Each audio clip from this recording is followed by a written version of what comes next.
Më lejoni të ftoj me kënaqësinë më të madhe në podium shkëlqësinë e tij kryeministrin e Shqipërisë, zotin Edi Rama. Mirëmbrëma të gjithëve, besoj që kjo nisëm e bukur nuk ka nevojë për shumë fjalë nga ana ime, aq më tepër pas prezantimit interesant dhe të mirë studiuar nga ana e arkitektit. Unë kam bindjen që këtu është krijuar sinergjia e dur me djemtë e koleksionit, me arkitektin, nga ana tjetër me Bashkinë e Tiranës dhe me Ministrinë e Kulturës, kështu që janë të gjitha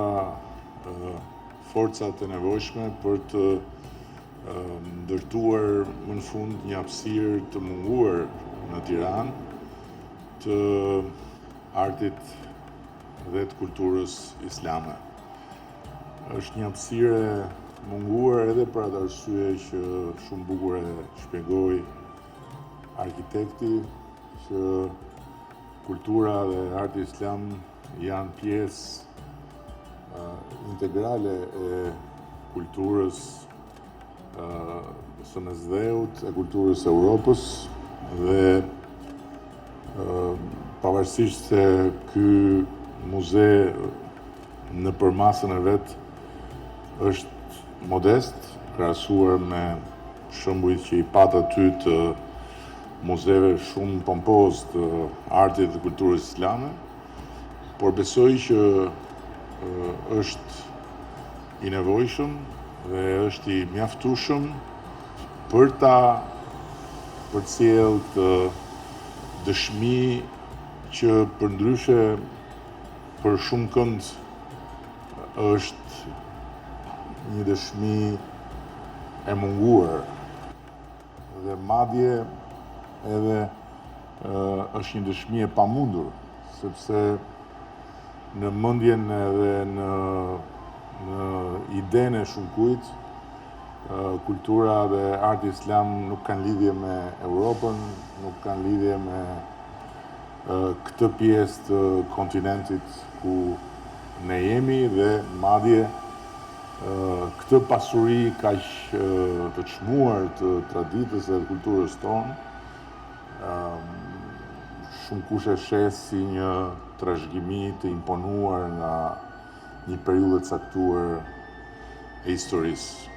E vërteta është krejt ndryshe dhe dëshmia e kësaj të vërtete përmes një muzeu të tillë është një nevojë, është një domosdoshmëri dhe është një vlerë e shtuar për kryeqytetin. Nga ana tjetër besoj që jemi me fat që janë bashkuar këto forca dhe na jep mundësia që këtë nisëm ta materializojmë në këtë pikërisht godinë si bërtham e muzeut të ri që siç e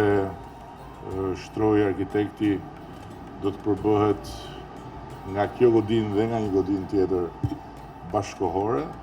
E për më tepër jemi me fat sepse jo vetëm që do të kthejmë në identitetin e vet të plot edhe do të restaurojmë ashtu siç duhet godinën e Sarajeve, por e kemi mundësinë ta kemi të muze mund zemër Tiranës. Dhe praktikisht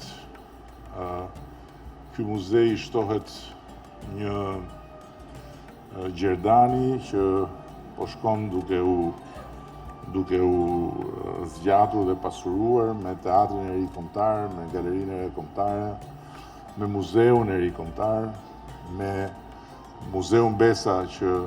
është fare ngjitur dhe që do t'i bëjë eon historisë së lavdishme të shpëtimit të ebrejve nga shqiptarët, ku pavarësisht përkatësive fetare, shqiptarët morën në mbrojtje një popull tjetër me një besim tjetër. Dhe më tutje akoma besoj që edhe lidhja e gjithë kësaj pjese me pjesën tjetër ku kemi piramidën, e më pas muzeun tjetër që është në ndërtime sipër me koleksionin unikal të ndjerit Artan Lame, na japin mundësi që ta shohim të nesërmen e Tiranës të pasur me stacione arti, me stacione kulture, me stacione historie, të cilat do të shkojnë duke ushtuar. Ajo që është e rëndësishme në këtë rast, është se ky është një stacion kyç i historisë tonë. I historisë tonë si komb i historisë qytetit tonë, të kryeqytetit të Shqipërisë. Kështu që unë besoj se talenti i padiskutueshëm i arkitektit, që është dhe autori i një tjetër muzeu shumë të bukur, tani më të realizuar edhe që vizitohet shumë, Muzeu Kombëtar i Fotografisë Marubin Shkodër, që është edhe projektuesi i Muzeut të Ri Kombëtar, në godinën ekzistuese, por me ndryshime të rëndësishme dhe ndërhyrje të rëndësishme arkitektonike, është një garanci dhe më vjen shumë mirë që paralelisht Hernandez po punon edhe për një tjetër muze në Shkodër, muzeun që praktikisht i dedikohet martirizimit të klerit katolik. Dhe kështu në një farë mënyrë plotësojmë pak nga pak dhe një mozaik të munguar të historisë së fesë në Shqipëri, që do të ketë vendin e vet pa diskutim edhe në Muzeun e Ri Kombëtar. Ju faleminderit shumë për ftesën, sinqerisht. Dua të falenderoj në mënyrë të veçantë djemtë e Institutit Konak. Tani mund të ketë dhe vajza aty, po unë vetëm djemt njoh për momentin. I falenderoj për dashamirësinë edhe për kurajon për ta nxitur këtë nisëm, edhe për të vënë në dispozicion kësaj nisme koleksionin e tyre. Është shumë e rëndësishme kjo pjesëmarrje e tyre, sepse një sfidë e madhe me këto godina të reja është pastaj jeta e tyre më pas, është administrimi i tyre, është organizimi i